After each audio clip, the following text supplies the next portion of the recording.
இனி வருகின்ற நாட்கள் அனைத்தும் முருகப்பெருமானின் அருளால நிச்சயம் உங்க வாழ்க்கையில நல்ல மாற்றம் காத்திருக்குங்க.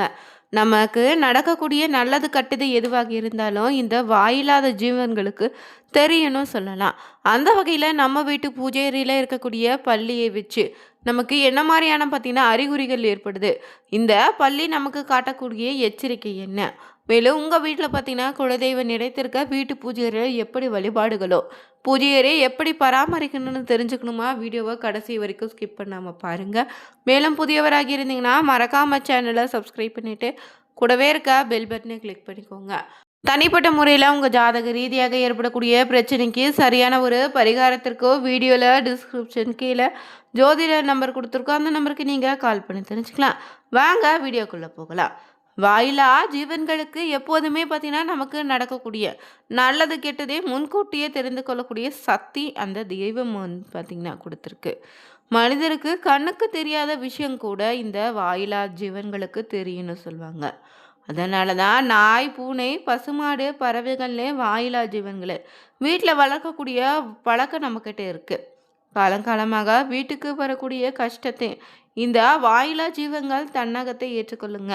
வீட்டுக்கு ஒரு துன்பம் வரக்கூடிய சமயத்தில் வீட்டில் இருக்கக்கூடிய நாயோ, பசுவோ, இல்லைன்னா பறவையோ, இல்லைன்னா ஏதாவது ஒரு உயிரினம் தன் வளர்க்கக்கூடிய ஒரு வாயிலா ஜீவன் நமக்காக உயிரை விடும்.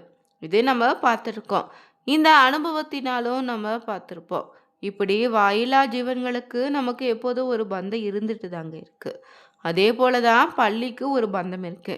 நம்முடைய வாழ்க்கையில நல்லது கெட்டதை சொல்லக்கூடிய சக்தி இந்த பள்ளிக்கு அதிகம் இருக்குங்க. பொதுவாகவே நம் வீட்டில் இருக்கக்கூடிய பள்ளியை குலதெய்வத்தின் ரூபமாகவும் முன்னோரின் ரூபமாகவும் பார்ப்போம். பல வீடுகளில் பள்ளி நடமாட்டம் இருக்கும். பள்ளி இல்லாத வீடே இல்லைன்னு கூட சொல்லலாம். நிச்சயம் ஓரிரு பள்ளியாவது வீடுகளில் இருக்குங்க. அப்போது தான் அந்த வீட்டில் எந்த பிரச்சனையும் இல்லைன்னு எடுத்தோமா. அதே போல் அமானுஷமான சக்திகள் இருக்கக்கூடிய இடத்துல இந்த பள்ளி பார்த்தீங்கன்னா தங்காதுங்க. அது மட்டும் இல்லை பார்த்தீங்கன்னா உங்களுடைய வீட்டில் பள்ளி இருக்கிறதுனால அதை அப்படியே விட்டுடுங்க. உணவுப் பொருட்களில் மட்டும் அது விழாமல் ஜாக்கிரதையாக பார்த்துக்கிட்டாலே போதும். மற்றபடி இருக்கிற பள்ளியை நீங்கள் அடித்து கொன்று வெளியில் பார்த்தீங்கன்னா தூக்கி போடாதீங்க. இது மிகப்பெரிய பாவத்தை தான் ஏற்படுத்தும். சில பேர் பார்த்தீங்கன்னா வீட்டில் வந்து பூஜை அறையில் சுவாமி படத்துக்கு பின்னால் பள்ளி இருக்கும், ஆனால் அது சத்தம் எழுப்பாது. இப்படி ஒரு வீட்டில் பள்ளி இருந்தும் அது சத்தம் எழுப்பவில்லைன்னா ஏதோ ஒரு அபசகுடத்தை அறிகுறியாக எடுத்துக்கலாம். நீங்கள் இது என்ன செய்யலான்னா வாரந்தோறும் வரக்கூடிய வெள்ளிக்கிழமைனால குலதெய்வத்தை நினச்சி வீட்டில் நீங்கள் பால் சாம்பிராணி போட்டு அந்த புகையை வீடு முழுவதும் காமிச்சு வாங்க. 5 வாரம் வெள்ளிக்கிழமையில இதே போல் பரிகாரத்தை செய்து தொடர்ந்து செஞ்சுட்டு வந்தாலே நிச்சயம் உங்கள் வீட்டில் பள்ளியின் சத்தம் போட தொடங்கிடும். ஒரு பாசிட்டிவ் எனர்ஜியை உங்களுக்கு உண்டாக்கும். குலதெய்வத்தினுடைய அருளும் வீட்டில் எப்போதும் நிலைத்திருக்க செய்யுங்க. அதே போல் நீங்கள் சில நல்லது கெட்டதை சிந்திக்கும் நேரத்தில் சில முடிவுகளை எடுக்கக்கூடிய நேரத்தில் தடுமாறும் போது பள்ளி சத்தம் போடும். அப்போது நம்மை அறியாமலே நமக்குள்ள ஒரு பார்த்திங்கன்னா பாசிட்டிவ் எனர்ஜி வரும். இந்த வேலையை செய்தால் சரியாக வரும்னு ஒரு தீர்மானத்தை கூட எடுப்போம். இப்படி பள்ளியினுடைய சத்தம் நல்லது தாங்க. அதுவே பள்ளி சத்தம் போடாமல் இருக்கும் பட்சத்தில் கவலை வேண்டாம். நீங்கள் இந்த சாம்பிராணி போடுங்க, பள்ளியின் சத்தம் நிச்சயம் கேட்கும். வீட்டில் இருந்தால் அந்த குலதெய்வத்தின் ஆசீர்வாதமும் முன்னோர்களின் ஆசீர்வாதமும் உங்களுக்கு எப்போது இருந்து கொண்டே இருக்கு. பொதுவாகவே பார்த்தீங்கன்னா சில வீடுகளில் பூஜை அறையில் பள்ளிகள் இருக்குது.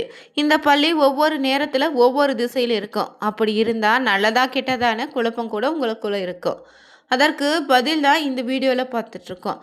அந்த வகையில் பார்த்தீங்கன்னா வீட்டு பூஜை அறையில் இந்த பள்ளி இருந்துச்சுன்னா என்ன மாதிரியான பலன்கள் கிடைக்குன்னு தெரிஞ்சுக்கலாங்க. பள்ளி பார்த்தீங்கன்னா தெய்வத்தின் அம்சமாகவும் இருக்குதுங்க. ஆன்மீகத்தில் பூஜை அறையில் இருந்தால் நல்ல விஷயமாக பார்க்கலாம். இந்த பள்ளிகள் ஆனது லட்சுமி தேவியின் உருவமாக பார்க்கப்படுதுங்க. அது மட்டும் இல்லை பார்த்தீங்கன்னா இந்த பள்ளியை லட்சுமியின் அம்சமாக இருப்பதால் வீட்டில் செல்வ செழிப்பை அதிகரிக்குங்க. உங்களுக்கு பண சம்பந்தமாக ஏதாவது பிரச்சனை இருந்தால் அவை முடிவுக்கு வரும்னு சொல்லுவாங்க. பூஜை அறையில் பள்ளி இருப்பது அதிர்ஷ்டமான ஒன்றாக இருக்குது. நீங்கள் பயப்பட தேவையில்ல. இவை உங்களுக்கு நன்மை மட்டும்தான் கொண்டு தரும். சில நேரங்களில் நீங்கள் இந்த விஷயம் செய்யலாமா செய்யக்கூடாதுன்னு செய்திகளை பற்றி பேசும்போது பள்ளி சத்தம் போடும். அப்படி பார்த்தீங்கன்னா சத்தம் போட்டாலும் பார்த்தீங்கன்னா நல்லது கெட்டதை முடிவெடுக்கும் போது ரொம்ப பயனுள்ளதாக இருக்குங்க. அது மட்டும் இல்லை நீங்கள் பார்த்தீங்கன்னா பள்ளியை வந்து பூஜை அறையில் இருந்தால் குலதெய்வத்தின் ஆசை கிடைக்கும், கடன் பிரச்சனை தீரும். பல்லினுடைய சத்தம் எழுப்புவது நல்ல அதிர்வலைகளையும், நல்ல விஷயங்களையும் பார்த்தீங்கன்னா, உங்களுக்கு ஏற்படுத்தி தருங்க. பொதுவாகவே தினசரி காலை, மாலைன்னு 2 நேரமும் வீட்ல பூஜை செய்து இறை வழிபாட்டை மேற்கொண்டு வந்தாலே ரொம்ப நல்லதுங்க. கோவிலுக்கு செல்ல முடியாதவங்க கூட வீட்டிலேயே வழிபாடு செய்தாலே, அதற்கான சில வரைமுறைகள் இருக்கு. அது என்னன்னு தெரிஞ்சு செஞ்சாலே முழு பலனும் கிடைக்கும். நம்முடைய வீட்டில் எப்போதும் பாசிட்டிவ் எனர்ஜியை அதிகரிக்க செய்யும் இடங்கள்ல முக்கியமான ஒன்று இந்த பூஜை அறைங்க. வீட்டில் எப்போதும் தெய்வீக தன்மையும் பாசிட்டிவ் எனர்ஜியை நிறைந்திருக்க பூஜை அறையை நம்ம எப்படி வச்சு வழிபடுறதுன்னு ரொம்ப முக்கியம். சுவாமி படங்களையும் தாண்டி பூஜை அறையில் கண்டிப்பாக இருக்க வேண்டிய சில பொருட்களும் வழிபாடு முறைகள் இருக்கு. அது என்னன்னு தெரிஞ்சுக்கலாங்க. வீட்டில் லட்சுமி கடாட்சத்தை தரக்கூடிய பொருட்களில் ஒன்றுனா அது மகாலட்சுமி தாய் வாசம் செய்யக்கூடிய பொருளான கண்ணாடி கட்டாயம் அவசியம் வைத்திருக்க வேண்டும். இதற்கு தினமும் பூஜை செய்யும் போது தீபதூப ஆராதனை காண்பிங்க. இந்த கண்ணாடியில் தெய்வத்தின் உருவம், அதுவே அமாவாசை போன்ற நாட்களில் உங்களுடைய வீட்டுக்கு வரக்கூடிய முன்னோர்களின் உருவமும் பிரதிபலிப்பதால் வீட்டில் பார்த்தீங்கன்னா அவங்களுடைய அருளும் ஆசையும் எப்போதும் நிலைத்திருக்கும். அதே போல் பூஜை அறையில் எவ்வளவு விலை உயர்ந்த தங்கம் வெள்ளின்னு பொருட்களால் ஆன விளக்கு இருந்தாலும் குத்து விளக்கு இருந்தால் கூட அவசியம் ஒரு அகல் விளக்காவது ஏற்றி வைத்து வழிபடுங்க.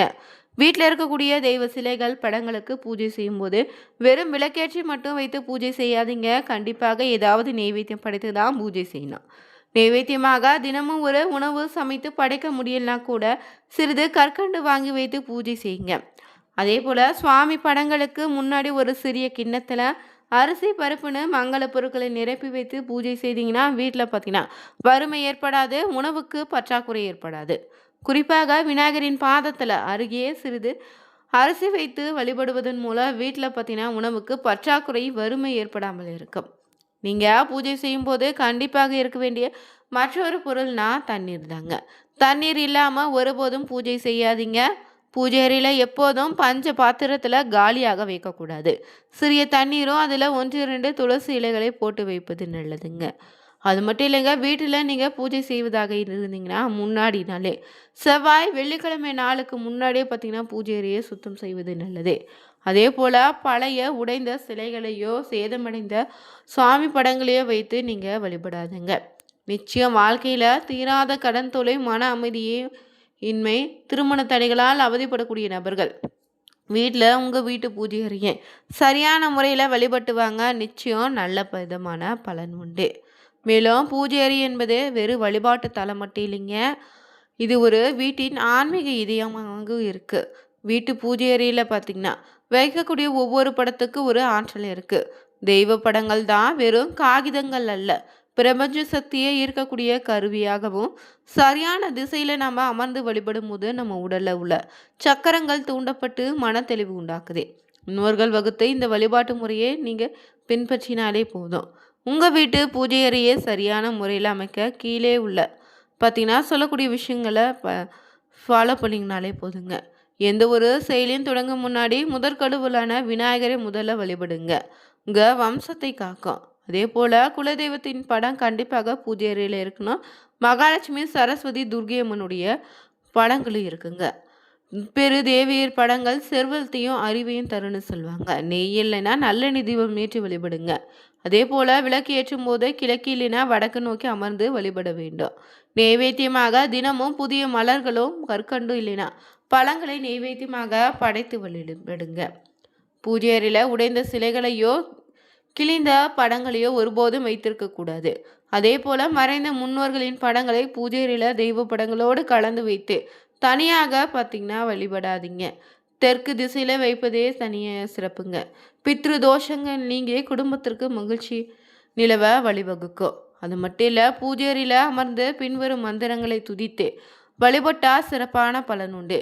விநாயகருடைய ஓம் நமோ கணபதியே நமக என்னும் மந்திரத்தை 21 முறையும், மகாலட்சுமி தாயாரின் ஓம் ஸ்ரீ மகாலட்சுமி நமக எனும் மந்திரத்தை 108 முறையும் ஜபித்து ஒவ்வொரு நாளும் பூஜை செய்யும் போது வழிபட்டு வந்தீங்கன்னா மன ஒருமைப்பட்டு மன நிறைவோடு வழிபாடு செய்வதன் மூலம் பூஜைக்கான முழு பலன் உண்டு. நீங்கள் பூஜை அறையில் பார்த்தீங்கன்னா வழிபடுவதன் மூலம் பொருளாதார தடை நீங்கி தொழில் வியாபாரத்தில் லாபம் உண்டாகும். குடும்ப உறுப்பினர்களிடையே ஒற்றுமை அதிகரிக்கும். தேவையற்ற மனக்கசப்புகள் நீங்கும். மேலும் குழந்தைகள் கல்வியில் முன்னேற்றமும் ஞாபக சக்தி அதிகரிக்க பூஜை சரியான முறையில் வழிபட்டுவாங்க. சிறப்பான பலன் உண்டு. வீடியோ பிடிச்சிருந்தா லைக் பண்ணுங்கள், ஷேர் பண்ணுங்கள், கமெண்ட் பண்ணுங்கள். சேனலை சப்ஸ்கிரைப் பண்ணிக்கோங்க. Thank you viewers.